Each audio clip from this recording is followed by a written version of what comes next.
Hi friends, welcome back to my craft room. I admit it's been a while since we last took a tour of my craft room and talked about what's in here and what's new and what not.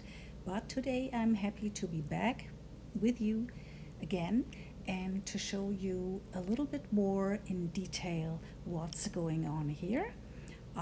As you know from my last video, we talked about the whole setup and that it's all IKEA furniture. And now, before I start with the left side, I want to pan in quickly on what I just hung up for you to see. It's a new eye candy right in front of my nose. It's a way to store my embroidery thread, and I like it very much. It's color coded, as you can see, and I even put on little numbers on each of the DMC thread numbers, colors, and that works very well. But now let's go back to where we stopped last time. The left-hand side has an identical shelf as the right side. So let's see what sits on top. There are 3 glasses filled with my Faber-Castell gelatos. I will do a layout project soon with my gelatos where I can show you exactly how they work. And on the second shelf, there are a few mini albums. They are finished in themselves, but not yet filled with photos.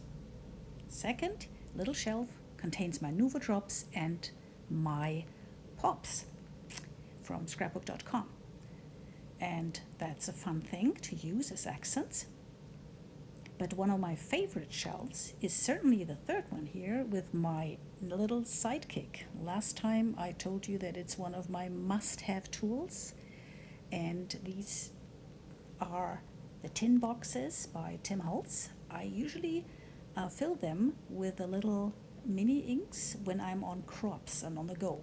They are indispensable to have a sort of certain color selection with you on your, when you are going to a crop.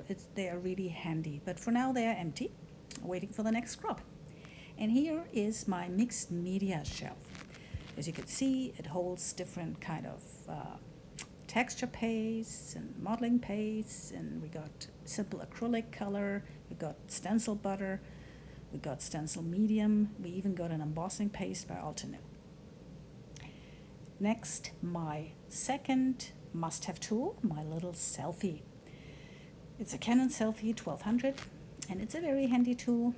I mentioned it already in the first video, and I wouldn't know what to do without it as it prints on the go. And now let's go down to the first Alex unit, which is filled with a few things. Now, first shelf are the trimmers. As you can see, here is my handy dandy We Are Memory Keeper smaller trimmer, which I mostly use for cards and photos. Second one is the bigger one, Creative Memories. And what I love most about it is the little exchangeable blade here. This is really handy dandy when you're on your way. Next, usually I store those little things here in my Lazy Susan, but let's go on to the second drawer. It says small tools and watercolors. Now I have quite a collection of watercolors. As you can see, I have this one here. It's just a simple one, but I just like the colors. And to add to the colors, there's a second one, same type, very easy.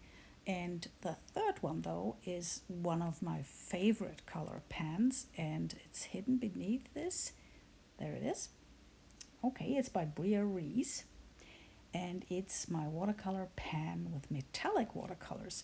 Now, these are really cool, and they leave that metallic sheen when you do water splatters or whatnot, and I just love it. Next up are the little acrylic tubes, which I have. And I use them, for mixed media, of course. Lately, I have put up a video. And these 2 tools here, for number 1, is the score buddy. It's a very handy dandy for scoring lines, and I use it for cards mostly. Next one is my little cutting mat.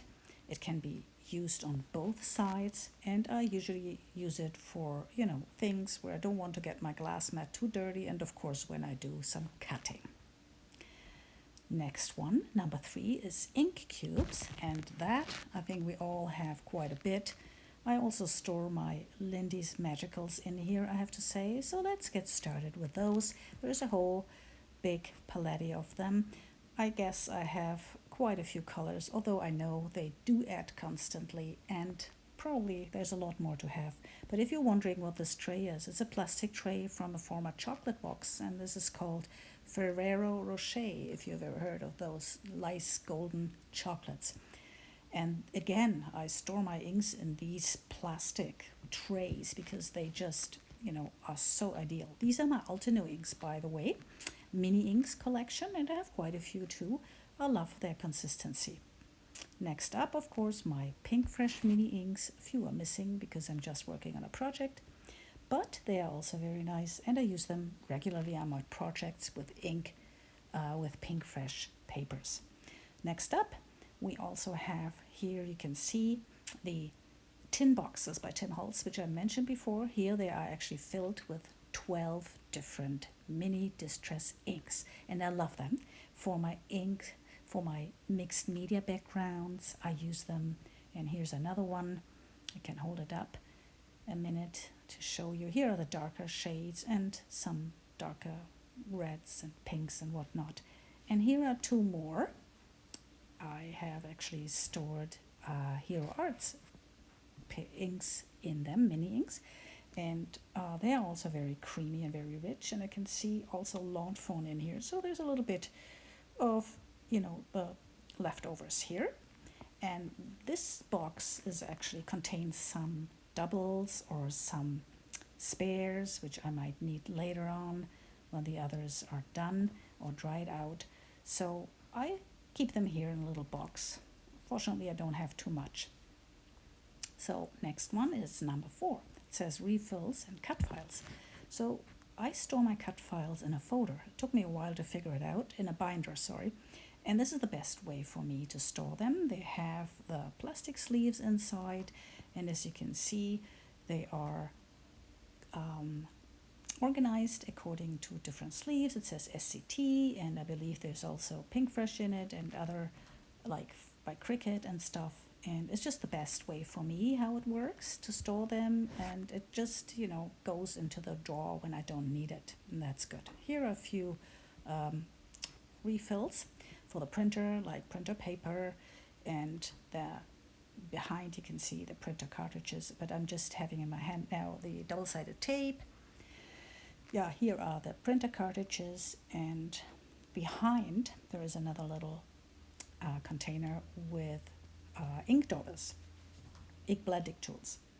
Now, last but not least, we do have another drawer saying ink blending and enamel dots. Now, for ink blending, here are the large-sized distress oxides and distress inks.